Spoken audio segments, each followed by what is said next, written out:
Well,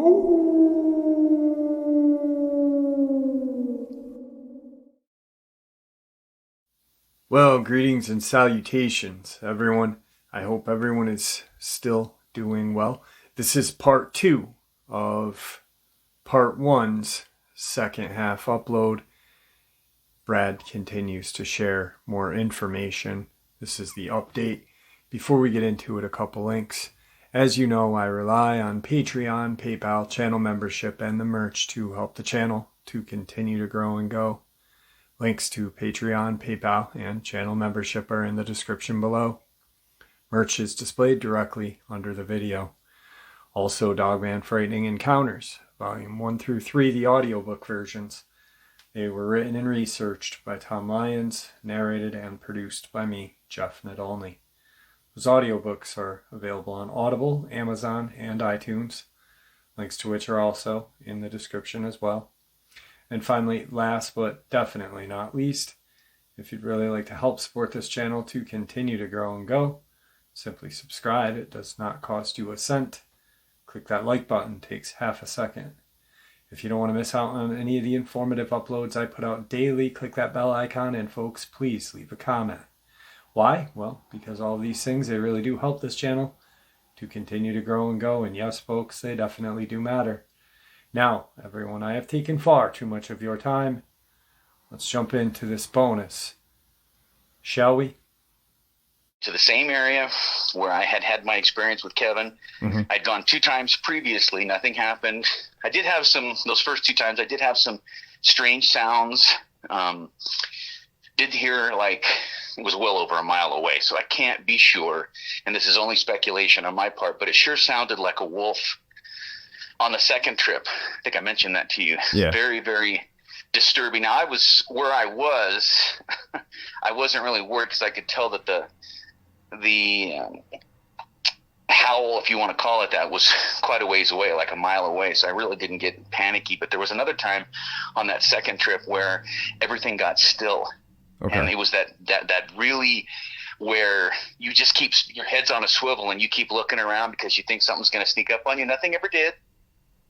But that was the second trip. Now, the third trip. So this time I decide on the third trip, you know that I'm a gun guy, right? So a lot of times, dude, I use my excursions to try out a new gun, right? Or to carry a gun that I haven't carried before, right? So I decided I was going to take, I think I had mentioned this to you, I was going to take my M1 carbine. Yep. And because it was light, easy to carry. It was light. Yep. But then on the first 2 trips, I didn't actually take it. I ended up taking a bolt action both times, just because I figured if something were to happen, I wanted the 30-06 shell. But this time, I decided I was going to take my M1 carbine, and then I took what did I have that day? 45 ACP. I took a 45 on my hip, and then all I had on my ankle was my little 7-round 357 mag revolver. Yep. That's all I had. I wasn't going out there for hunting or anything like that. I certainly wasn't going out there to kill a dog man or any of that stuff. People that are going to hear this, but so I get out to the spot, same spot, and you have to understand where this is. The reason I picked this spot to just sit there and wait was twofold. I'm older now. I'm 53 since the last time I spoke to you. Yep. And I don't have the stamina to be walking 8, 10, 12 miles. Just keep walking out into the brush and then walking back. The aging process. Yeah, exactly.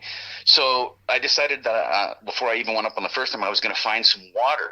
And then I was going to, camp out next to the water and just wait. Because most animals, at some point, Dogman or not, will come and need water, right? So yeah. I went back to the third place. Now, I have to describe this place to you. It was like people who are in northern Arizona are going to know exactly what creek I'm talking about. It's not a creek, like a wash, I guess. But there's this like dry creek bed, and there hadn't really been any water, but there was a small trickle like right in the middle, maybe a foot deep, 8 inches deep. But enough that animals could drink, right? So I thought, okay, well, this is a pretty good place to be. When I went up there the first time, I decided on this place. So I went back to it, and on the left, if you're looking at it if you were looking north, on your left would be this embankment up from the dry wash or creek bed, whatever you want to call it. And then there's some trees, and that's where I was hidden. I was like amongst these trees, and you really couldn't see me unless you were standing directly in front of me, like across the creek bed from me, because of how I was positioned. So I figured this would give me an opportunity to get a picture really close if something were to come along, right? So I sat there, and hours go by. The usual, nothing happened. I saw, little creatures running around, and didn't see. I thought I saw a coyote. Pretty sure it was a coyote. I don't think it was a wolf, but because it was quite a ways away. But nothing really happened, right? And so maybe towards, I don't know, maybe I think I got there about 8 o'clock in the morning. This was probably around 3 o'clock because it's starting to get darker there, and I didn't want to be out after dark. Right. Obviously, especially by myself.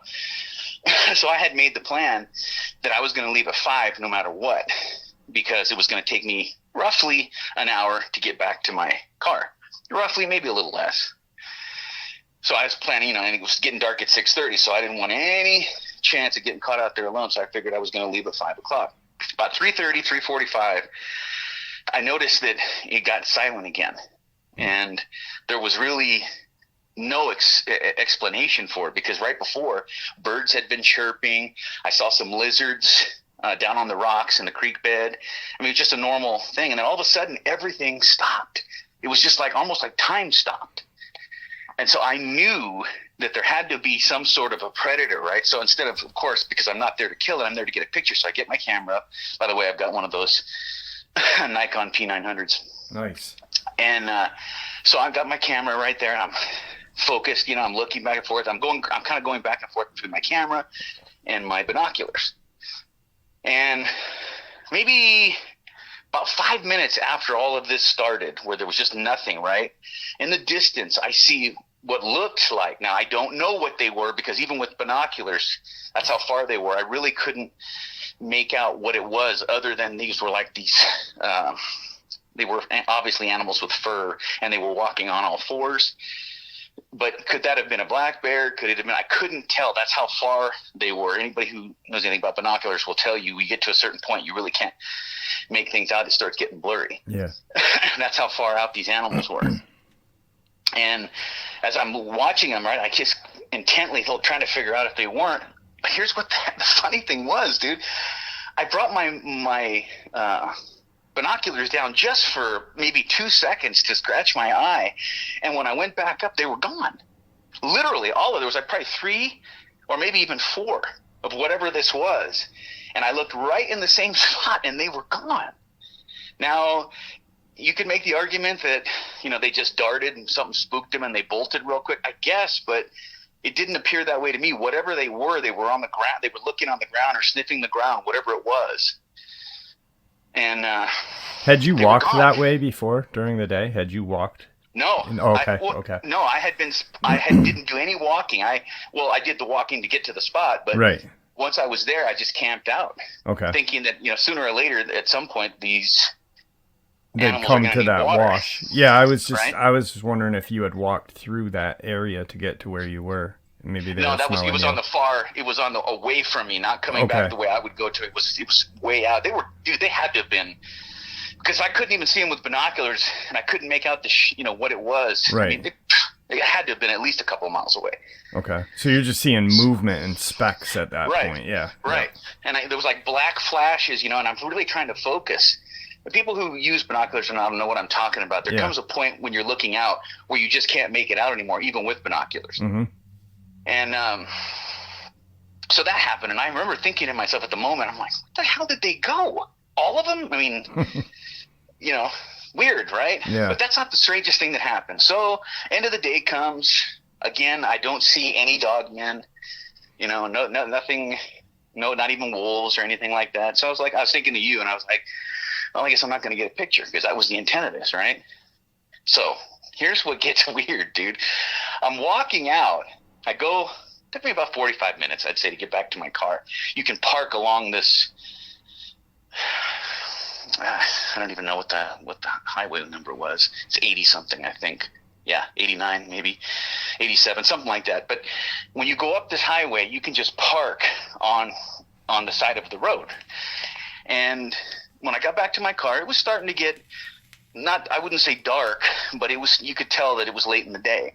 So thankfully, I'm putting my guns in my trunk. Start the car, pulling out.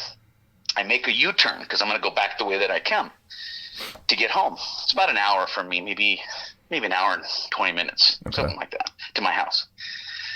This is up, again, for your listeners, this is up north of Flagstaff.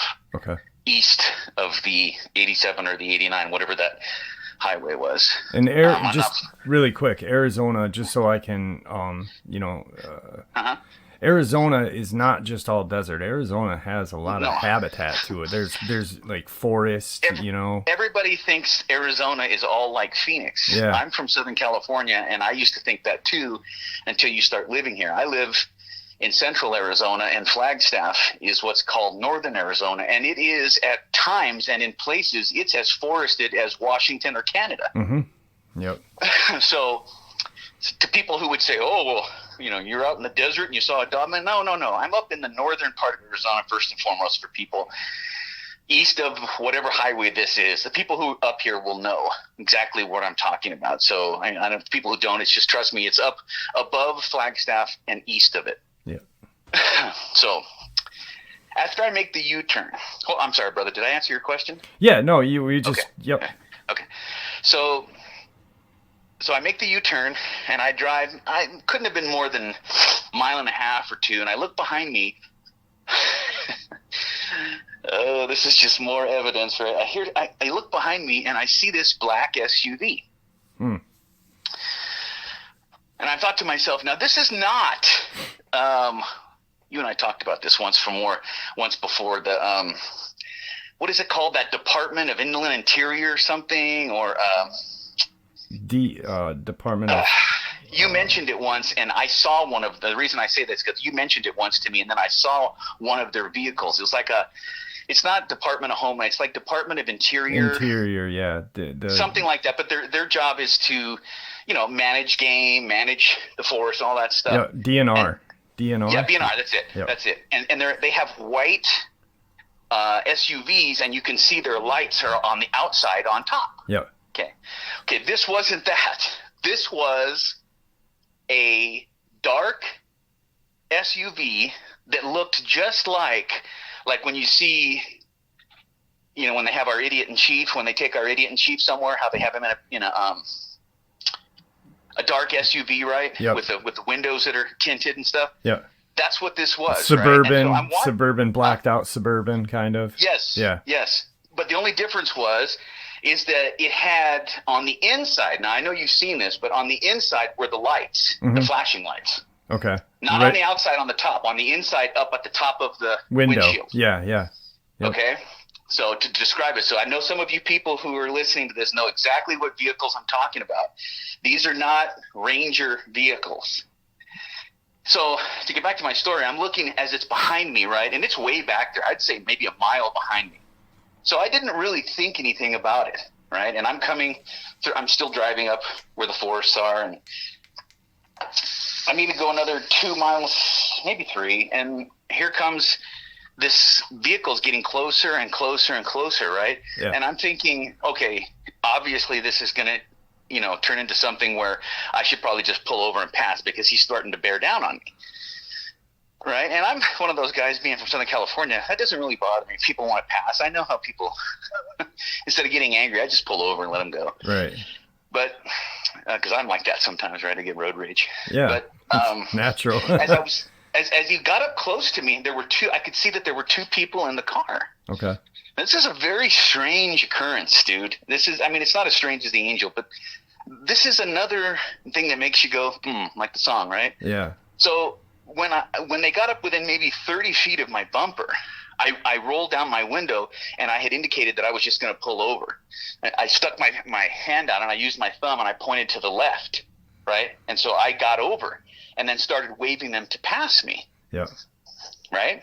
Now, I'd pulled onto the shoulder, which was dirt and gravel, and waved them to go past me. Well, here's where I started to get a little nervous. They pulled in behind me. Oh, shit.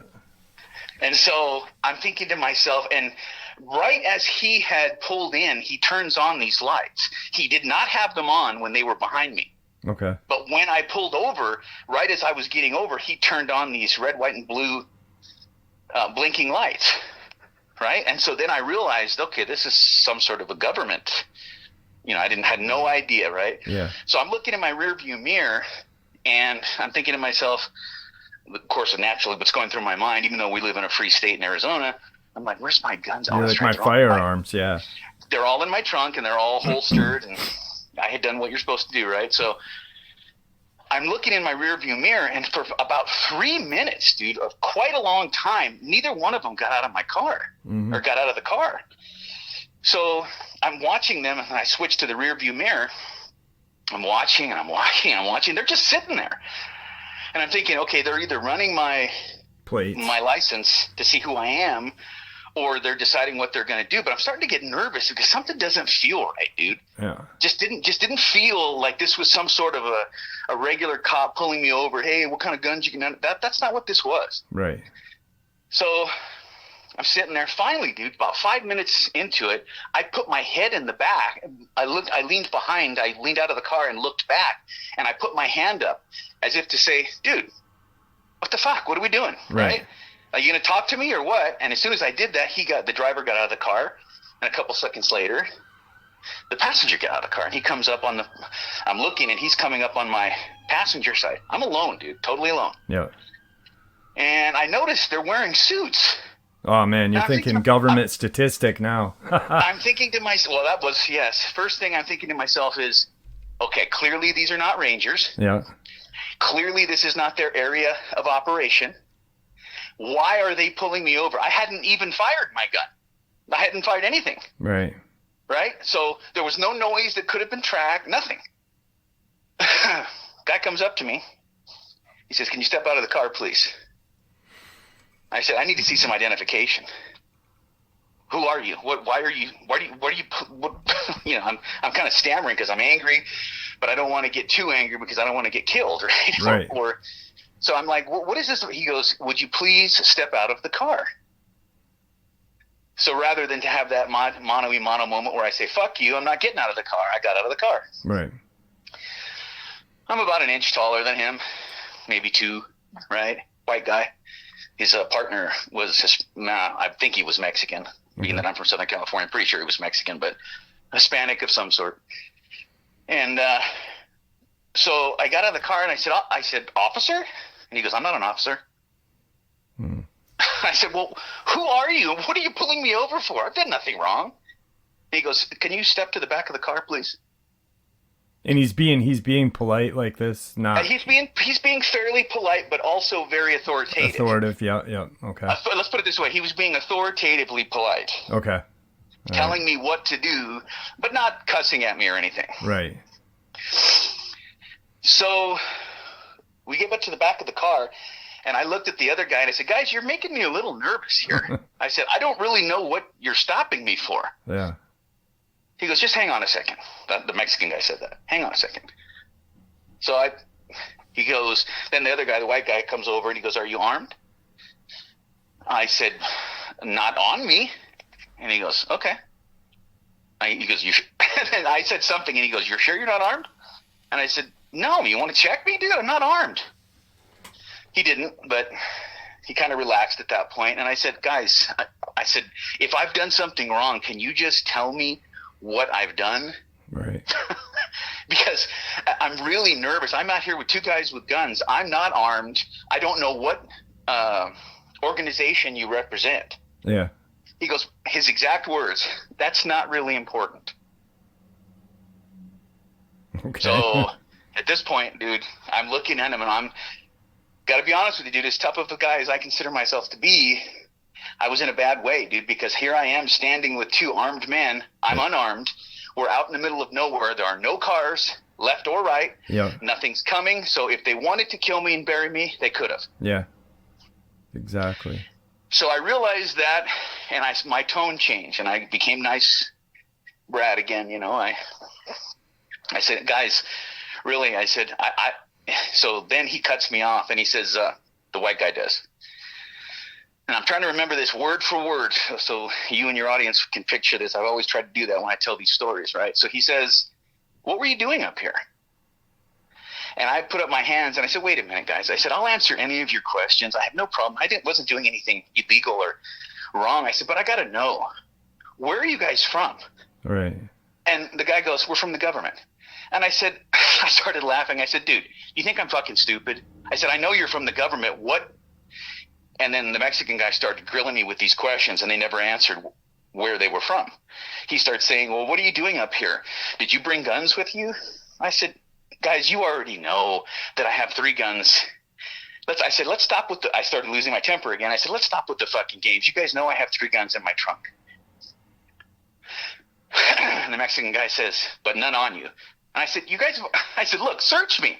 So I actually put my hands on the car. I said, "Search me." And the Mexican guy did. He patted me down. I said, "Why wouldn't you believe me? You think I'm going to get out of the car and get into a gunfight with 2 government agents?" Right. Stupid. Yeah. So finally, dude, getting to the end of the story now, finally. So the white guy says, "Look, what were you doing up here?" And I said, "Not that it's any of your concern or any of your business, but I brought my camera with me," which I still had on my front seat, by the way. And I said, "I was just going to take some pictures, nature pictures." And he goes, "Really? Like that?" And I said, "Yeah, really." And he goes, "And you felt necessary to bring 3 guns?" I said, "Well, I'm going to have to tell you that I already know that you know about this, but there's animals up here and in the forest that, you can't stop with and I said it just like that, with a fucking BB gun." Right. He kind of smiled and he looked, and this is what I thought was odd. He looked at the Mexican guy and they held their glare for a second. Right? And I was watching them like there was communication there without words, right? And so then the white guy goes, "So you just came up here to take nature photographs?" And I said, "In a manner of speaking." And he goes, "Why don't you," this is the only time he actually raised his voice. He goes, "Why don't you cut the shit?" When he said that, I looked at him and I said, "Cut what shit? What are you talking about?" He's like, "I know why you were up here." And I said, "Okay, well then if you know, why are you asking me?" I can be quite a smart ass when I want to be, right? Right. And I said, "Well then if you know what I was up here," and he goes, "Give me your license." So at this point, I'm really beginning to think these guys might hurt me, right? Mm-hmm. So I pulled out my wallet, handed him my license. He's looking at it, right? And he says, "Is this current address?" I said, "Yes." He walks over to me, hands me the license back, and he says, the Mexican guy had his hand on his gun. Now he had taken his hand off his gun and had walked. And the Mexican guy, or the Hispanic guy, walks back to the SUV. He says, "Have a good day, Brad." And he gets in the passenger side. And so now I'm just there by myself with the other white guy, the whatever agency this is, right? Mm-hmm. Was the Hispanic more or less? Because it seems like the white guy was more, like you said, authoritative, polite, but it seems like the Hispanic guy was just kind of really being authoritative, lacking politeness. Well, he had his hand on his gun the entire time. Now he never drew it. I'm not saying that he did. Right. He never threatened me, but the entire time we're talking, he had his hand on his gun, and then right at the end, he took his hand off his gun, and he must have believed that I was no threat at that point because he turned his back and walked to the SUV and got in, closed the door. So now I'm just standing there with the white guy. And let's see what he'd already taken my license. He hands it back to me and he says, "Ooh, chilling, dude, chilling." He says, "Look, we know why you were here." And I said, "Okay," and he repeated that. And I said, "Okay, if you know why I was here, why are you even stopping me?" Right. What could I possibly have done that was been wrong? And he looked at me and he says, "Brad, you need to shut your mouth and listen to what I'm going to say." And when he said that, very dead, he didn't yell, just he looked me directly in my eyes. Cut and dry. I'm looking at him and he's looking at me and he says, "You won't be warned a third time." And he turned, walked back to the car, got in his car, started it, and drove away. And I was left standing there with my mouth open. So this was your second time. You think your first time was when they deleted your footage on your phone? That's exactly what I think. Yeah. And he made it clear to me, this happened. I don't care what your fucking listeners say. This happened. And he said to me, he knew my name, and he said very directly into my soul, he spoke, you will not be warned a third time. Now, you take that for whatever, you want to take it for, but to me, that is a clear and obvious threat that this little thing that I'm with the Dogman and all that, because what else is there? I don't have a criminal record. Yeah, I'm not involved in. I'm a businessman, for Christ's sake. Yeah, you're a parent, so a business guy. You're just a regular dude. Yeah. Yeah, I'm just a regular. I'm a trader. I mean, this is what I do for a living. So I mean, it's not like you're freaking. I'm not a hunter. I'm not out. None of that stuff, dude. I'm just a regular guy. As I've always told you, dude, despite what people think, the only difference minus about the me, adrenaline junkie thing, minus that and the fact that I'm pretty good with a handgun. Other than that, I'm just like everybody else. Right. So you can take that for what you like, but that means to me that they are well aware of who I am, what I've done, and they either knew because of my conversations I've had with you or emails or text that of course they read your text all the time. Yeah. That's no longer a secret that they do that, but they must have gotten some inclination of what I was going to do and what I was attempting to do. And they must have been somewhat apprehensive that I might actually do it. Yeah. Because I'm that type of person when I put my mind to it. Like I did when I said that I was going to go hunt one. People can, mock me and all they want, but just like with anything in my business life, when I put my mind to something, I do it. Yeah. And my mind was that I was going to get a picture of one of these animals. And I don't mean a fuzzy gray, the bullshit that everybody, that's, you can never really prove it. I was going to get an up close picture. Yeah. Do you, I never did, by the way. I forgot to mention one thing that happened. They took, because I had gone up there with 2 cameras, my Nikon, which I had planned on taking other photographs with that. And then for what you and I had talked about I was going to do, I had one of those disposables. Yeah. And that's the one thing I forgot to tell you in the story, I had both of the cameras on my front right seat. Okay. In other words, since I was by myself, I'm in the driver's seat, and on my passenger seat is my Nikon and that little disposable. I think it was green and white Fuji. Yeah. Right? The disposable one. I think you get like 24 pictures or 18 pictures or something. I was going to use that to take pictures of the Dogman so that there could be no chance that they erase them or whatever. Right. Well, what I forgot to tell you was, which is actually one of the most important things that happened, I didn't see him do it, but the disposable camera was gone. Really? Now, they must have wondered if I actually got pictures, because it had to have been the Hispanic guy, because the white guy never came to that side of my car. Right. And I did have the window down, not completely, but maybe a quarter of the way down, but more than enough. He could have stuck his arm in, grabbed it, put it in his pocket, and walked back to the truck. In fact, I think as I go over it in my mind, I think he did it right before he said, "Have a good day," and walked back to the car. Right. Like the other guy was keeping you busy, being authoritative, kind of. Right. And notice they didn't. And people are going to say, well, why didn't they take the Nikon? It's worth more money. Because it's more noticeable. Because they knew, no, it's worse than that, Jeff. Yeah, they knew they couldn't erase it. Exactly. They knew if they had been listening to my conversations, obviously, or my text or whatever, with you or whoever, and they must have known what my plan was, so that the pictures couldn't have been deleted. You know what's crazy? And I thought about this. I've been thinking about this, and I'm still recording, obviously.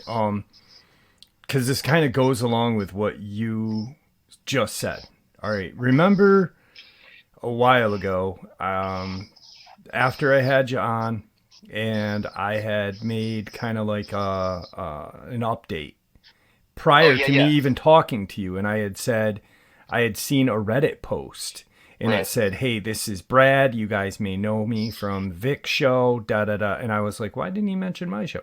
And then I plan on doing this, and that, and it had mentioned something about Trump, da da da da da Yep. da da, and I had shared that on the channel, and like I think maybe a week later you had caught the show and you had contacted me and said, dude, I didn't post Yeah, it was anything a on couple weeks. It was a Reddit. couple weeks, but yes, yes, that's true. I never made any Reddit post. I'm not a social media person I'm wondering at if all. that's a way of kind of, just catching. Flushing it out. Yeah, yeah. Yep, yep, yep. Thought the same thing, brother. Now, people are listening to this are going to be like, "Oh, dude, you know," and if you don't, if people Not don't so want to much believe, here, not so much on my channel, not, like, because I mean, there's too much going on right now with everything, I mean, it's just, all I can say is these animals exist. The government doesn't want us to know, for whatever their reasons are, mm-hmm. don't want us to know that these animals exist, at least not in mass. And they are hostile to people like myself who are intent on proving one way or the other that these animals exist. Now, Yeah. I'm not going to stand. Two warnings is enough for me. Yeah. I'm not pushing my luck because we're talking about That's your some life. sort, again. Yeah. If we're talking about a government agency here, obviously, right? Yep. I don't know which one, but and so I don't want to do anything that's going to get myself or anybody that I love Your that's close to family, me yeah. in trouble. Yeah, so I'm going to go exactly. ahead and listen to what the officer told me, and I'm not going to need another warning. But I'll tell people who are listening, what does that tell you if they're willing to go to that extent? People say, well, they don't listen to everything. No, of course they don't listen to everything that we say because they don't have the manpower to listen. But there's certain subjects There's that they clearly keywords. do not want. Yeah, exactly. Or, how do you explain, people, well, it's going to go back to when all of those pictures were erased. There's only one organization or one group of people, if you will, who have the power to do that. Mm-hmm. And those are the same people that I feel like I just ran into. And I tell you, I hate to be graphic here, but your sack shrivels when you have a government agent like that look you in the eye and really threaten and warn you in one sentence that you're not going to get a third warning. Yeah. I mean, I don't know if I'm wrong, then I don't know what he was talking about.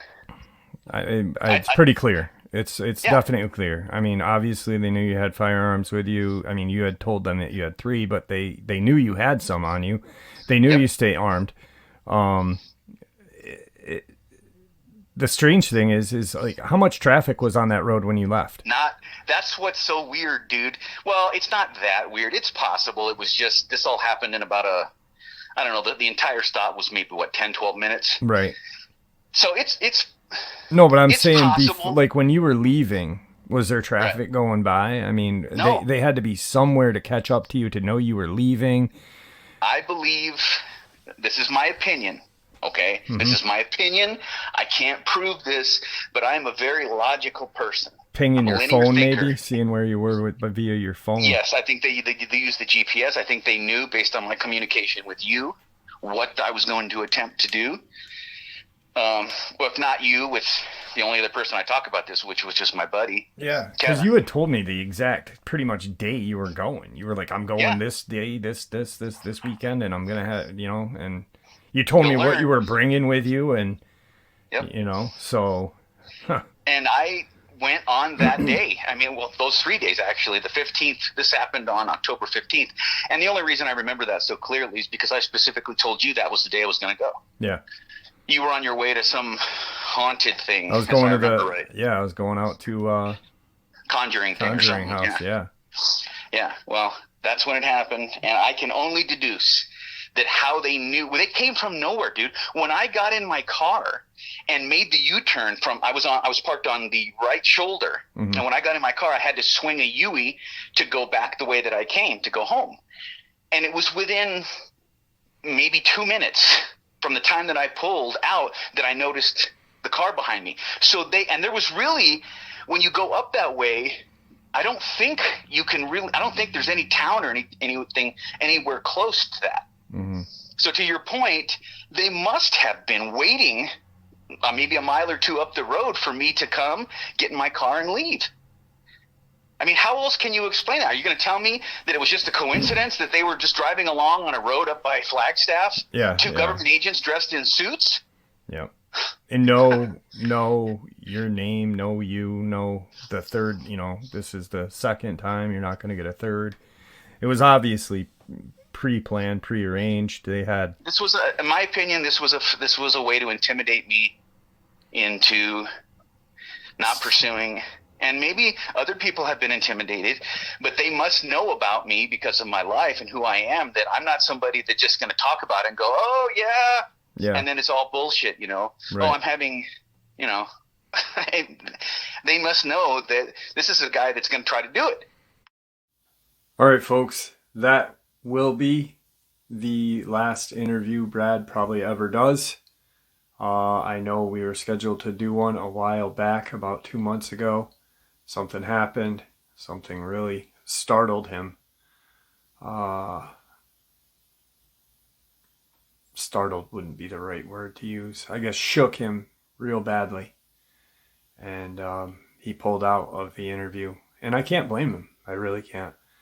Because when you are approached or threatened by the powers that be, whoever they are, what are you going to do, Anyway, guys, I'd like to thank you all for supporting this channel. Your support is truly what makes this channel honestly so special and what continues to make it grow and go. Please stay safe, happy, healthy, and ever vigilant, keeping an eye on our children, our pets, our family, and friends. These creatures are real. They're out there. They're dangerous. Share this information with the people you love and care about. It may just save their lives someday. Until next time, never stop pushing back and never stop asking questions. And God bless you all.